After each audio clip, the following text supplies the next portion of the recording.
hazelnut Gelt cookies, which are super thick and nutty and topped with sparkly chocolate coins.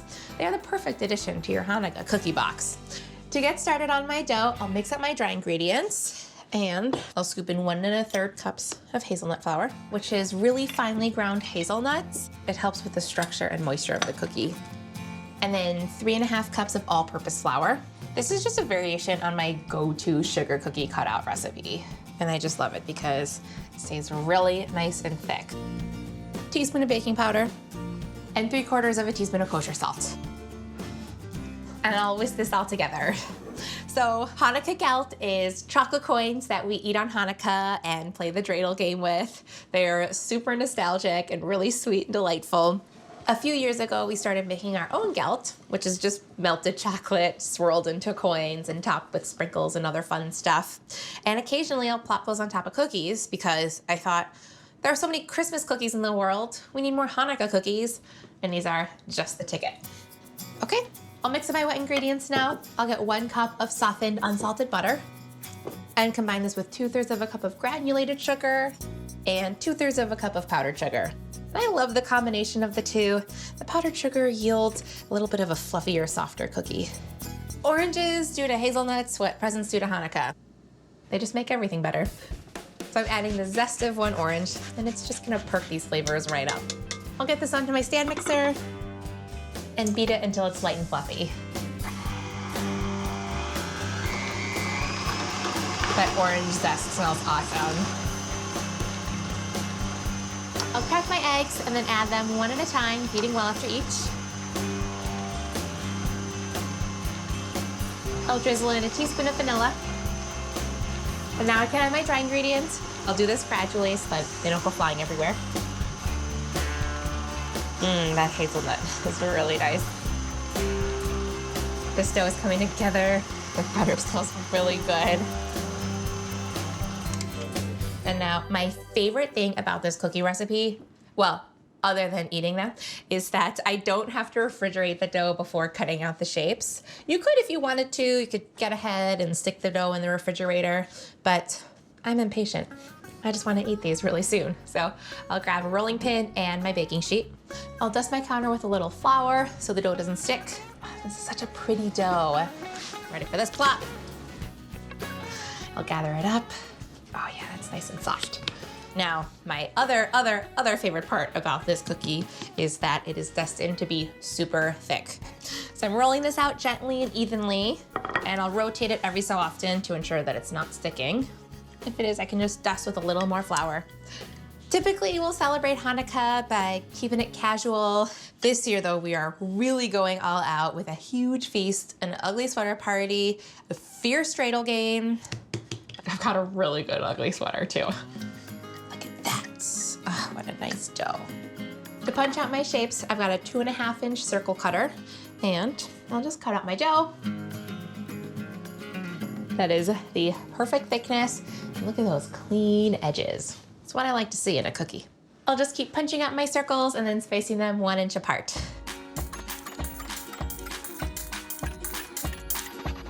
Cha-ching! These cookies look rich. I'll get them in the oven now at 350 degrees for about 12 minutes until they are ever so slightly browned on the bottom. That will ensure that they're still soft in the middle. My cookies are cooling. They smell hazelnutty and amazing, and now I'm ready to make their homemade Gelt hats. I've got some white chocolate chips here that I'll melt in a double boiler, which is a pot of simmering water with a heat-safe bowl on top. It's important to do that with chocolate so that you don't burn it. And I'll just stir this up as it gets melty and smooth. It's already starting to melt. And you can use any kind of chocolate too. Maybe you want to make some extra valuable Gelt and use fancy chocolate. Okay, this is melted and smooth and we're ready to decorate. So this is so easy. I'm gonna take a teaspoon of chocolate, dollop it in the center of one of my cookies. I'll swirl it around to make a coin. That is 1 valuable piece of chocolate money. And sprinkle on some sprinkles. Ta-da! Just like that. Okay, I'll decorate the rest so we can get our dreidel on.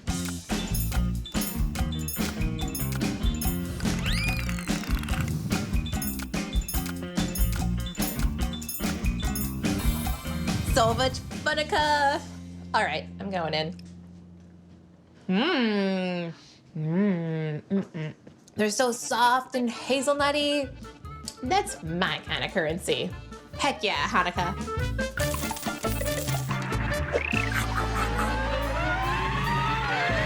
My potato latkes with caramelized onion sour cream are to die for. They're crispy and golden on the outside, but thick enough so that the innards are like still a little creamy. You're getting multiple textures in each bite. I'm gonna eat so many of these. To start, I'm shredding up some potatoes in my food processor. This is the quickest, easiest way to do them, and I don't even peel my potatoes. I love the texture of the peels, and they're really pretty that way. I like using russets because they're really sturdy. They're gonna hold up to all that frying. I'm also gonna add 2 onions that I'm gonna add right to the food processor. I'll quarter them first so that they fit. And you can shred potatoes by hand, but it is much faster to just do this in the food processor.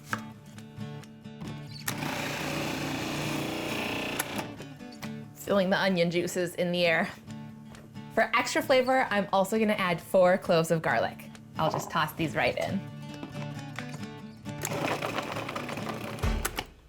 Now, one step that is key to a crispy latke is drawing the moisture out of the potatoes. So I've got a strainer here with some cheesecloth over it, and it's set over a bowl to catch all the moisture. I'm gonna pour these into my strainer with the cheesecloth in it. With those beautiful thick shreds of potato. And now we'll toss this with salt, and the salt is gonna help draw that moisture out. I'm making sure that the salt gets evenly distributed, and just a few good big pinches will do.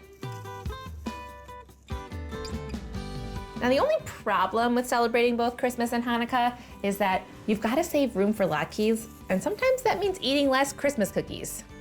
But I can handle it. That's what stretchy jeans are for.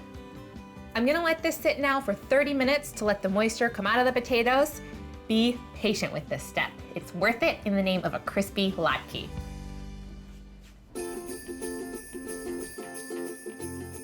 Happy Hanukkah, Ma. Merry Christmaka, beauty. My mom's the OG latke expert of the family. Oh, thank you. So will you help me make these? Of course. I've already shredded my potatoes and onion and garlic and added salt and let them drain to help get an extra crispy latke.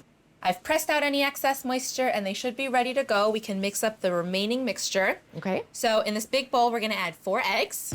Okay. Do you wanna grab a fork and you can mix them as I crack? Absolutely. And this will hold the mixture together. Sometimes people just use egg whites because they claim it gets it extra crispy, but I like using the whole egg. The yolk adds extra richness. That's important, I think. And now do you want to add the potato mixture? Okay. You can dump that right in. So you've got to have fried foods on Hanukkah because using oil is symbolic of celebrating the miracle of the Hanukkah story. Mm-hmm. And historically, I have not been patient enough to let the oil heat up. So I do have childhood memories of like flimsy latkes and my mom being like, you have to be patient. But the thing is, even flimsy latkes make the house smell amazing. I'm gonna add some lemon juice, and the lemon juice is gonna prevent the potato from turning gray. And also add that nice hit of acid, which is the best. Next, I'm gonna chop up some scallions to add. Scallions? Yes. This is my new addition. I know it's not totally traditional, but I'm adding garlic and scallions just to enhance the latke flavor. That is such a lovely idea. So do you wanna season with some pepper? Okay. And there's still a lot of salt left over from when the potatoes drained. So no more we don't salt. need to add more salt. I'm gonna grab the breadcrumbs. Okay. Let me grab that measuring cup. I'm gonna add 2/3 of a cup of panko breadcrumbs.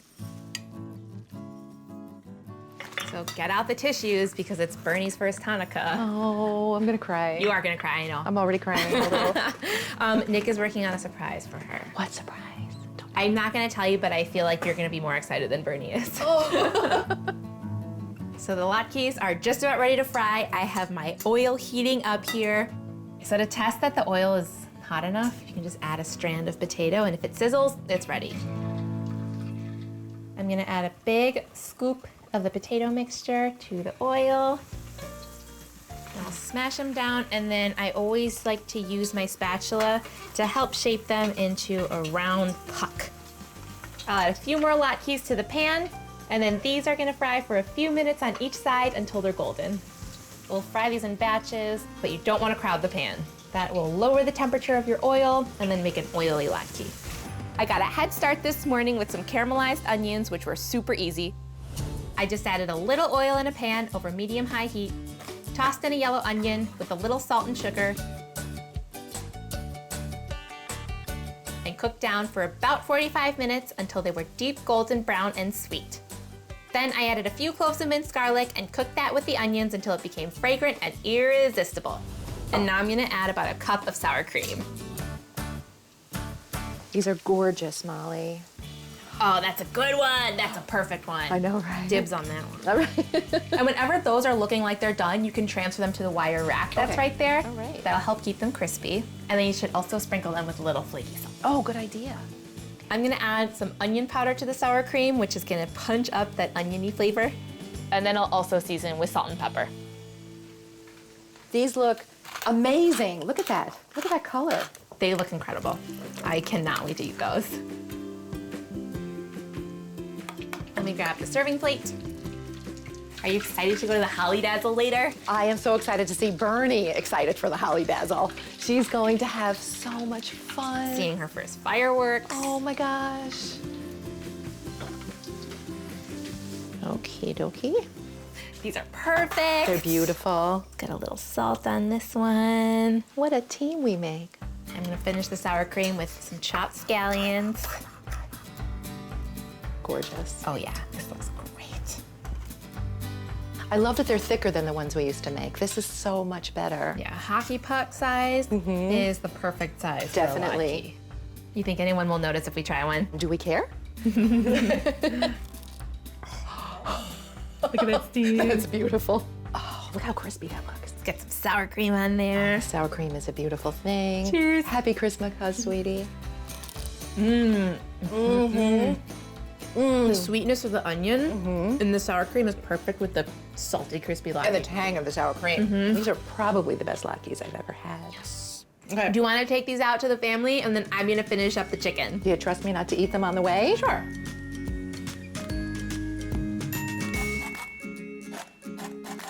Hanukkah donuts or Sufganiyot. These are inspired by the donuts that I made every year for Hanukkah with my mom growing up, and they're one of my favorite parts of the holidays. These are perfect for Hanukkah or Christmas. So if you're cooking along with me, make sure you have some oil heating up in a pot that's fitted with a candy thermometer. You want it to heat to 350 degrees Fahrenheit. Also have a pastry bag fitted with a tip. Anywhere between a 1/4 inch to a 1/2 inch is good, and it can be a round tip or a star tip. And then also get some cream cheese softening to room temperature, because that's going in our filling. Let's get started. The first thing we're gonna do is the hardest part. It's opening up a can of store-bought biscuit dough.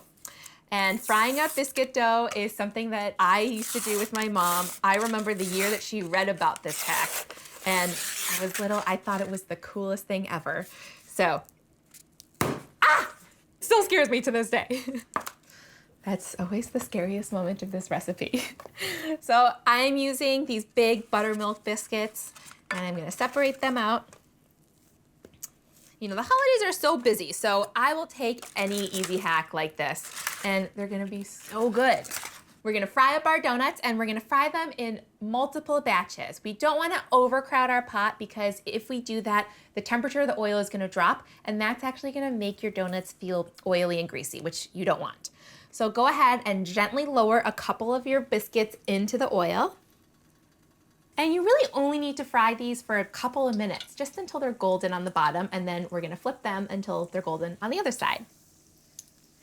And you should be getting some sizzles around the edges of your dough.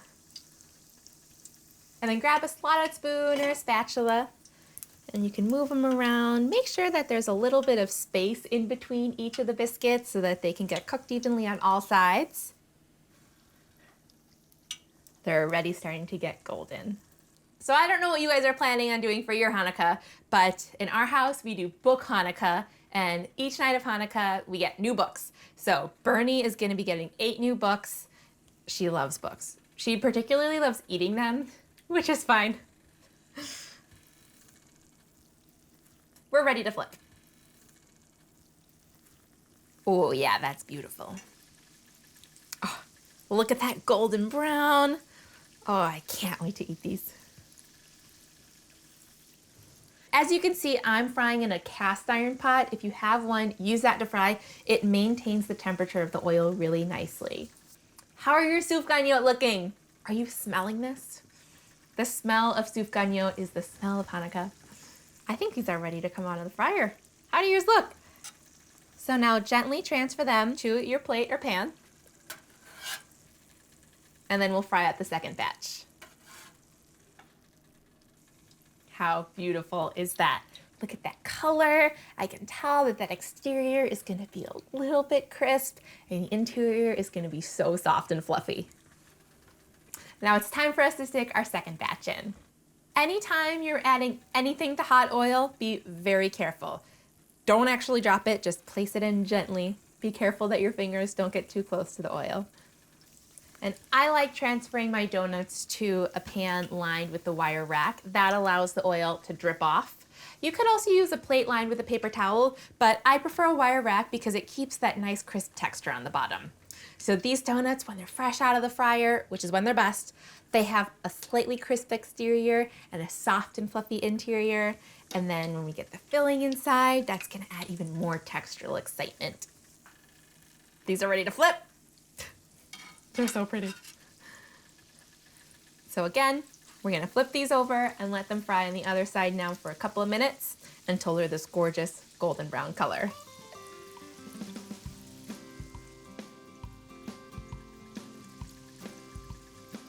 How are your donuts looking? Are they looking golden brown and impressive?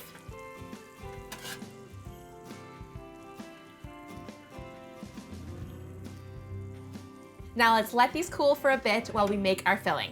We are gonna be making a cranberry cream cheese filling, which is tangy and sweet and really, really rich. It's gonna be perfect inside of these donuts. So grab a bowl and then get your softened cream cheese and a small spatula to stir it. And dump the cream cheese right into the bowl. And then we're gonna add some cranberry sauce. Maybe it's left over from Thanksgiving. I don't know. You can pretty much use any jam here because any jam plus cream cheese inside of a fried piece of dough is delicious. Add a nice big plop. We're going for about 1/3 of a cup, but this is the type of thing that you could eyeball. And then mix it up. And it's that easy. So the cranberry is gonna add a beautiful natural pink color and that tart cranberry flavor. And then the cream cheese is gonna keep this filling thick and rich and creamy. Gonna be delicious. So traditionally, Sufganiyot are filled with jelly. I like bulking it up with cream cheese to add that richness and tanginess and texture. And I also like using a jam or a preserve here because I love those big pieces of fruit that are in there. You're really not gonna go wrong. So experiment and have fun with this. Why don't you give your filling a taste to make sure that there's enough cranberry sauce in there to your liking. I love the flavor of cream cheese. And the cranberry sauce adds the perfect amount of sweetness. If you feel like you want to add more cranberry sauce, go right ahead and do that now. Otherwise, we are ready to fill. Grab your piping bag and fold the sides down. This is going to make it easy and clean to fill your piping bag. It'll prevent you from getting any of the filling on the outside and making a mess. And then hold it in one hand while you scoop it up with the other hand and plop your filling right in. Scrape it off. And if you don't have a piping bag, use a zip top bag with the corner snipped off. Now, fold up the sides and then smush it down toward that tip. Twist the top so that the filling doesn't come out the back as you're squeezing. And then when you squeeze your piping bag, make sure that you're holding the twisted area between your thumb and your pointer finger, and then use your other fingers to apply pressure, and that's gonna make the filling come out. So, let's get piping. This is my favorite part, other than eating. So, all you're gonna do is stick the tip right into the top of the donuts and squeeze. Oh, can you smell those freshly fried donuts?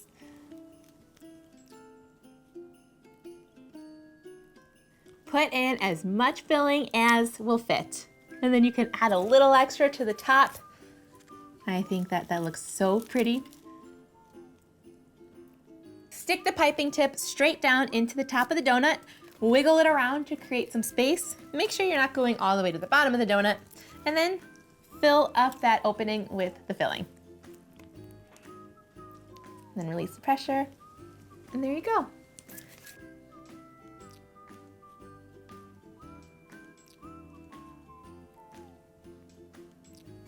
Yay. I love the way these look.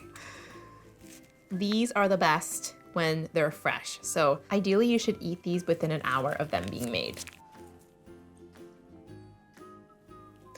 Now for the finishing touch, let's dust some powdered sugar all over them. Grab a little sifter like this and your powdered sugar. And then make it snow all over the donuts. And don't be shy with the powdered sugar here. The biscuits aren't really sweet by themselves, so these can take a lot of powdered sugar. And look how pretty that is. It's snowing on the farm. Don't be alarmed if the powdered sugar covers up that gorgeous filling that you just piped, because when the powdered sugar soaks into the filling, you'll be able to see it again. And that's it. How easy was that? And how good do they smell? We should probably taste them right now. Let me get a serving plate. To serve, I like piling these high on a smaller plate.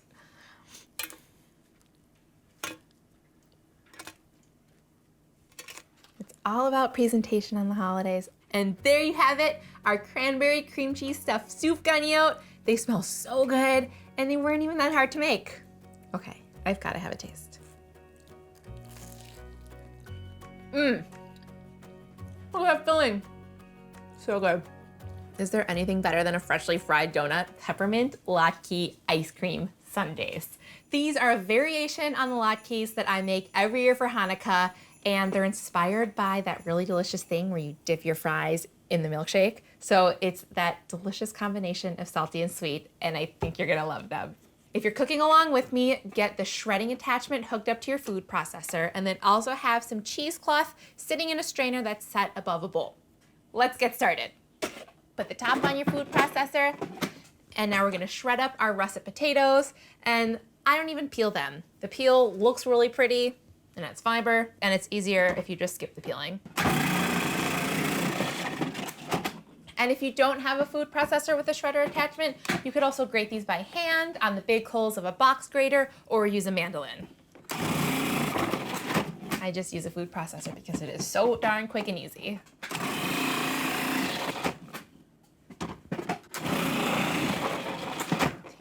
Now, once all of your potatoes are shredded, you can dump the potatoes into the cheesecloth lined strainer.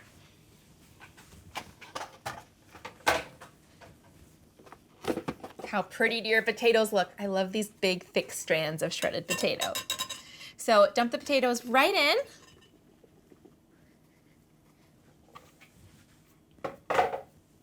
And now I want you to sprinkle with a few good pinches of kosher salt. And what the salt is gonna do is it's gonna draw out the moisture in the potato strands, and that moisture is gonna fall down to the bowl. And drawing the moisture out of the potatoes is gonna help get a crispy latke. So for me, the ideal latke is crispy on the outside and still a little bit soft and creamy on the inside. And so in order to get that creaminess, I do not want you to skip this step. I also want you to grab your lemon. Adding lemon juice to this mixture is gonna prevent the potatoes from oxidizing and turning that weird grayish brownish color. So give it a roll, which will help release its juices, and then cut it in half and squeeze it right over the potatoes. And you can put your hand underneath when you're squeezing it to catch any of the lemon seeds. And just let the juice fall through your fingers.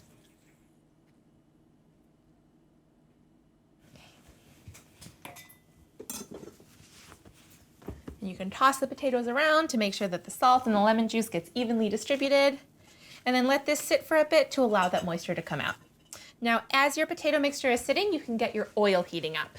So get a nice large frying pan heating up over medium-high, and then add a thick layer of oil, about 1/4 inch thick.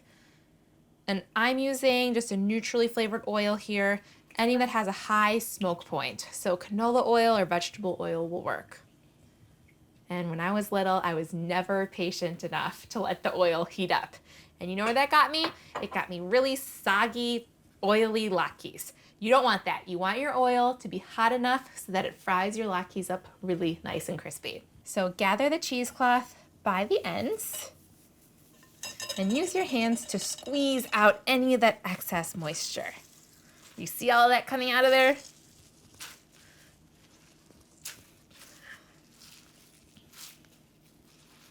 We're earning our latkes. Once you've squeezed out as much moisture as you can, get rid of it, and then we're gonna use this same bowl to mix up the rest of our mixture.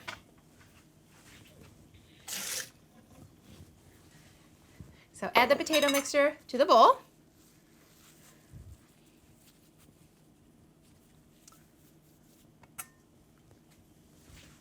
And then grab your 2 eggs. And these are gonna help the latke mixture stay together.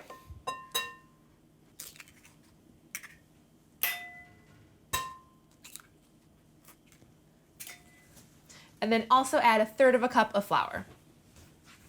And this will also help the mixture stay all together.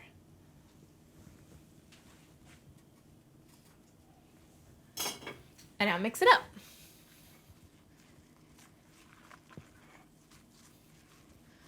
So latkes are the quintessential Hanukkah food. On Hanukkah, it's tradition to eat foods that are fried in oil to commemorate the miracle of Hanukkah. Traditionally, latkes are served with sour cream and applesauce, but there's 8 nights of Hanukkah, and so usually by the 8th night, I'm looking for other fun ways to eat my latkes. And that's when I came up with this Latke Sundae. Once your mixture is combined, you can test to see if your oil is hot enough, and to do that, grab 1 strand of the potato and then add it to the oil, and if it sizzles, it's ready. That's a nice little sizzle. I think we're ready. Grab an ice cream scoop.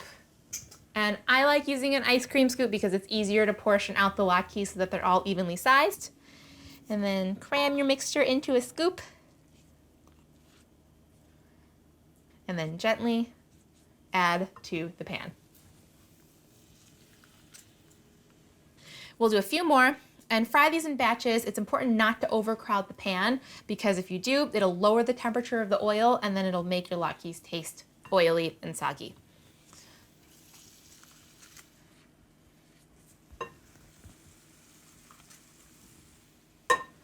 Grab your spatula. You can use your spatula to flatten them out slightly. Don't flatten them out too much because a thick latke is a good latke. I like about a 1/2 inch thick of a latke. Now once these are all flattened out, you're gonna let these fry on both sides until they're golden brown and crispy. So a few minutes on each side. So if you guys are hosting big parties this year for the holidays, latkes are actually the type of thing that can be prepped ahead. What you want to do is once you're done frying your latkes, transfer them directly to a pan that's lined with foil. You don't want that excess oil to drip off. You want to keep it. What you do is you put the latkes in the refrigerator or the freezer until it's party time, and then when it's party time, reheat them in the oven, and that excess oil will actually re-fry the edges of the latkes and make them hot and crispy again. The hardest part for me in this recipe is being patient and letting the latkes get golden and crispy. It's always worth it. So don't fuss with them too much. Just let them do their magic. So when you have a beautiful brown color on the bottom of your latke, you can carefully flip it over and get that same gorgeous color on the other side. Ah, how perfect is that? Do yours look nice and golden brown? I hope so.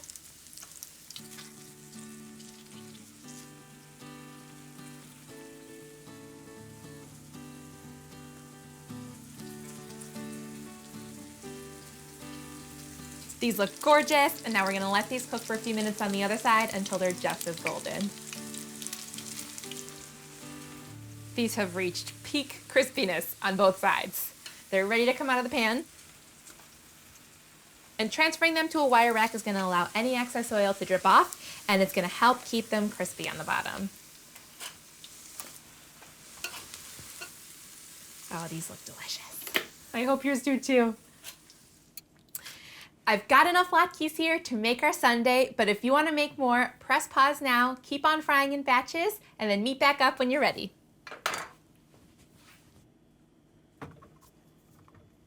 It's time to assemble. Grab your chocolate ice cream, or any flavor of ice cream will do, and some chocolate sauce, whipped cream, all of your favorite sundae toppings. I'm very excited to eat these. I hope you are too. So, to assemble, put a couple of latkes on a plate. Grab an ice cream scoop.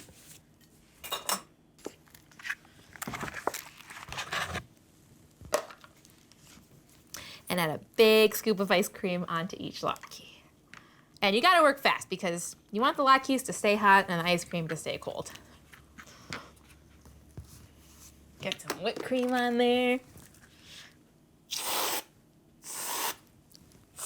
Oh yeah, it works. Chocolate sauce. Nice drizzly drizz. And peppermint around the holidays is gorgeous and perfect, and it adds great crunch. So sprinkle a few of those on there as well. How pretty are these?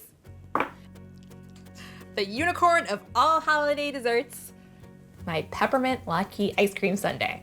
I'm gonna dig in right now. These get a little messy in the best way possible. It's so good. They're salty and crispy and creamy and sweet. I love these a latke, and I hope you do too. Deep fried jelly donuts. My raspberry rose-filled versions are fluffy and slightly sweet with a tangy fruity jam on the inside. They're so good. These donuts are perfect for weekend dessert mornings or birthday party treats, or literally anytime you want. A really cool hack is just deep frying canned biscuits, but my go-to donut dough is a pretty easy way of stepping up your dessert game. I start by proofing my yeast in warm water and milk, then combine my dry ingredients. Flour, sugar, salt, and bump up the flavor with some warm spices. A little cinnamon, ground cardamom, and orange zest.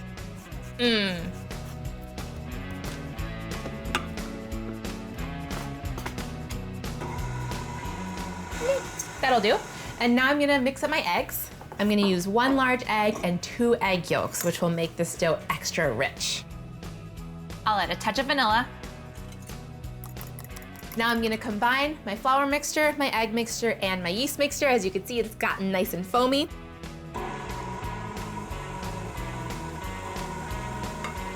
And finish with 6 tablespoons of softened butter, a little at a time, so the dough is extra moist.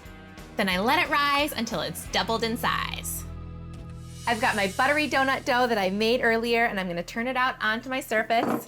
I'll dust it with a little flour, and then I'll roll it out to a 1/2 inch thick. This is such a lovely smooth dough. And now I'm gonna cut out 2.5 inch circles using my biscuit cutter. Now I'll transfer these to a sheet pan. Now these are gonna rise for another hour or so until they've doubled in size. And in the meantime, I'll make my raspberry rose filling and vanilla glaze. For my filling, I use a tangy raspberry jam with a splash of rose water mixed in to make it slightly floral. My glaze is just a simple mixture of powdered sugar, whole milk, vanilla extract, and a pinch of salt. Then mix it up until it's nice and thick. These donuts are perfectly puffy. They are ready to fry. I've got some oil heating up in my pot. It's heating up to 350 degrees and it's a few inches of oil. And I always like heating in cast iron because it holds the heat really well. And now I'm gonna fry my donuts in batches for about 1.5 minutes on each side until golden. I'll gently lower these in. And the oil is hot enough because it's sizzling. And I'm just using my spider, and I can already see that the bottoms are starting to turn golden. I love that color. Great color, great sizzle, and excellent for dessert. These are ready to come out. They are gorgeous and golden. I'm gonna transfer them to a wire rack so that any excess oil can drip off. These look perfect. Now I'm ready to glaze and fill. I'll grab my offset spatula, and then I'm gonna spread a little bit of my glaze right on top. I'll go almost to the edge. This looks beautiful. That one's perfect. I'm gonna fill now. First, I'm gonna grab a long pointy knife so that I can get a hole in the top, just to make space for the jam. And I like filling my donuts from the top down. I love the way it looks, and it also holds the jam. And now I'll grab my piping bag and fill the hole with my raspberry rose filling.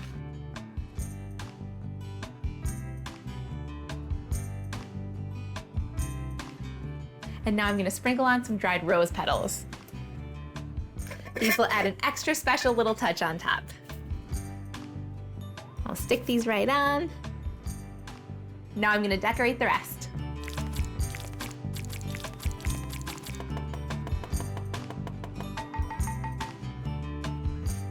They are so beautiful. Do you think anybody's gonna notice if I sneak a taste?